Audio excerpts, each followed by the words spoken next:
Esse é o trabalho de PCC. Eu fiquei com o tópico de História da Física Moderna. Antes mesmo da gente conversar um pouco sobre a transição da ficção moderna, vamos entender um pouco a física clássica. Começou com Galileu, mais ou menos ali nos anos 1500, com a descoberta do telescópio. Galileu observava o céu noturno, fez diversas anotações, descobriu os movimentos dos astros, algumas luas, que essas luas foram chamadas de luas galileanas. Ele foi muito importante, um cientista muito importante na parte da astronomia. E logo depois temos Isaac Newton, o pai da física clássica, porque fundou a teoria da gravitação universal e da mecânica, também com os estudos da luz, da difração da luz, e o aprimoramento do telescópio de Galileu para o telescópio newtoniano. Já o Michael Faraday e o Maxwell fizeram os estudos da parte da elétrica, que naquela época era muito revolucionário, né? Porque não é igual hoje em dia, que todo mundo tem energia elétrica na sua casa. Não eram todos que tinham, e haviam muitos problemas ali na parte elétrica naquela época, e onde foram descobertas as tensões, correntes, potência e algumas outras equações ali que moldaram o mundo da física clássica, junto com a física aplicada. A física aplicada são partes ali da física que é aplicada em determinado lugar, como a física térmica, que trabalha na parte de temperatura, a física elétrica, que trabalha na parte de elétrica, a ótica, que trabalha na parte da luz, né, e a mecânica, que trabalha na parte de movimento, por exemplo. Então, a clássica ela pega toda essa parte da física em si, essas físicas aplicadas. Mas, ali ao decorrer do tempo, apareceram alguns problemas que a física clássica não pôde responder. Mas antes disso, a física, ali, a parte da ciência, o mundo científico estava muito calmo, não havia mais descobertas relevantes com isso, né? O único fato que os cientistas usavam na época era o aprimoramento matemático, né? Que foi a fundamentação de Newton ali com o cálculo diferencial integral. Então eles avançaram muito as equações matemáticas e aprofundaram muito nisso na ciência. Então não havia descobertas relevantes, a ciência estava fraca, até que então surgiram alguns problemas, né, que a física clássica não pôde responder. Quais são esses problemas? A radiação de corpo negro, o efeito fotoelétrico, o átomo de Rutherford ali com as equações de Maxwell era instável. Era em torno de 1 segundo o átomo sumia. Por quê? O elétron estava num movimento circular em volta do núcleo, só que toda partícula em movimento ela emite onda eletromagnética. Então o elétron ia perdendo energia até cair o seu núcleo e se desintegrar, perder a estabilidade. Isso não é verdade, né? Nós estamos vivos hoje, a matéria está toda aqui ao nosso redor, então isso não é verdade. Tinha algum problema que estava acontecendo ali no átomo que não estava sendo explicado direitinho. A dualidade onda-partícula e também um outro efeito muito curioso para a época, que era a difração das luzes nos gases, né? Cada gás ali tem uma difração diferente, só que naquela época era uma coisa que não fazia sentido, não tinha algo ali que provasse o que estava acontecendo, né? Então vamos na radiação do corpo negro. O corpo negro é um corpo que absorve toda a radiação e emite toda a radiação, né? Um corpo perfeito. Mas no caso isso não estava dando certo. Tinha algum problema ali, que a radiação que entrava não era a mesma radiação que saía. E eles perceberam na época também que quanto mais aquecido o corpo mais brilhante, mais a intensidade de brilho ele vai ser, né, e maior será a temperatura que ele vai emitir. Só que as equações que eles estavam fazendo na época não estavam batendo, né, até que teve algumas descobertas ali que não foram relevantes, não estava batendo cálculo. E eles chamaram de catástrofe do ultravioleta, porque no cálculo, a radiação que o corpo negro emitia ia ao infinito. E não pode isso na física, né? Tudo tem que ter um limite. Então, morre ali a radiação do corpo negro, coisa que a física clássica não estava conseguindo resolver. O efeito fotoelétrico foi um experimento de Einstein, né, que era uma placa de metal.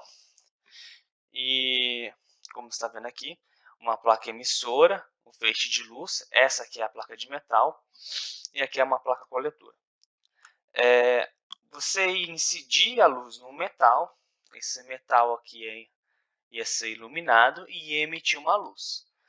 Aqui temos um aparelhinho onde conseguia captar a voltagem, captar uma determinada corrente. Então você ia lá e emitia uma luz nesse metal e às vezes aparecia uma alteração na corrente e às vezes não. Depende do que tipo de luz que você colocava ali. E até um pouco mais à frente, eles descobriram que a intensidade da luz não está ligada à alteração da corrente, mas sim à alteração da frequência da luz. Então, quanto mais forte você irradiar a luz ali, maior a probabilidade de sair. E essa fuga do elétron da placa, eles colocaram como força-trabalho. Então você tem que energizar a placa com uma determinada frequência, onde consiga arrancar a força-trabalho desse elétron da placa e ele seja retirado. Aí vai ter alteração ali da mudança de corrente. Bom, a instabilidade do átomo, como eu disse, teve o átomo de Rutherford, só que o átomo de Rutherford era um modelo instável, onde o elétron ia perdendo sua energia, porque a partícula em movimento ela descarrega, ela gera um campo eletromagnético, então ela emite radiação, então ela ia perdendo energia até colidir com o núcleo e perder a instabilidade. Então já temos aqui o primeiro surgimento da física moderna. Porque a física moderna, na verdade, é um conjunto de leis e teorias da parte corpuscular da matéria. A parte aqui que o Max Planck introduziu foi o nascimento da física quântica, que diretamente faz ligação com a física moderna. Então, Planck ali, com seus experimentos, ele resolveu o problema da catástrofe do ultravioleta, que é esse experimento aqui. Ele propôs que a energia, a luz emitida no corpo, a radiação emitida no corpo, é formada por pequenos pacotes. E esse pacote tem uma quantidade de energia definida, que é E igual a HF.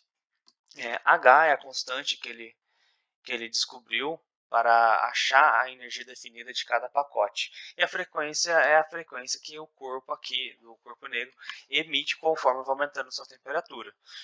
Então, com o experimento de Rayleigh-Jeans, até uma determinada temperatura era viável.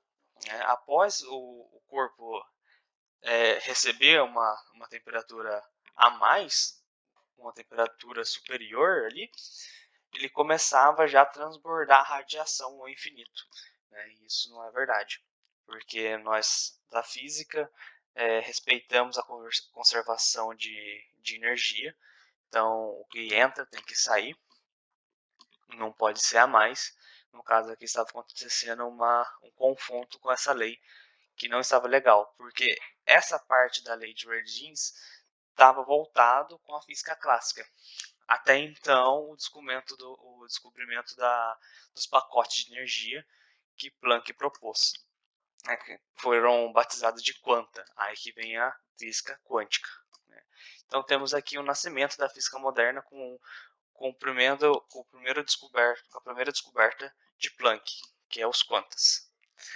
Bom, aqui temos alguns cientistas que revolucionaram também ali a física com seus estudos. Primeiro Bohr, né, com as ondas estacionárias do elétron, do átomo, perdão, onde o átomo tem ondas com múltiplos de energia. No caso ali de Rutherford, temos várias esferas com tamanhos ali diferentes, com distâncias não definidas, e o elétron rodando em volta do núcleo. E Bohr disse que não é assim que funciona, e através do descobrimento também da constante de Planck, ele achou que a quantização de energia do átomo está voltado à distância do elétron com o seu núcleo. Ou seja, quanto mais distanciado o elétron é do núcleo, menor energia ele tem. Quanto mais próximo do núcleo o elétron está, maior será a sua energia. Planck com a sua constante, que revolucionou ali a ciência da época. Albert Einstein também com a descoberta do fóton, que são esses pacotes de energia, ele batizou como fóton. E o de Broglie, também, que contribuiu com a sua tese de doutorado para o avanço ali da ciência da época, da parte da física quântica. Esse é um congresso de Solvay em 1927, né, que são todos os cientistas aqui com seus trabalhos, com suas descobertas, teorias e postulados, que fizeram o nascimento da nova física, dessa transição da física clássica para a física moderna que conhecemos hoje em dia. Então, cada físico, cientistas aí, químicos também presentes, biólogos aí presentes nessa foto, contribuíram de fato com alguma coisa para revolucionar a ciência.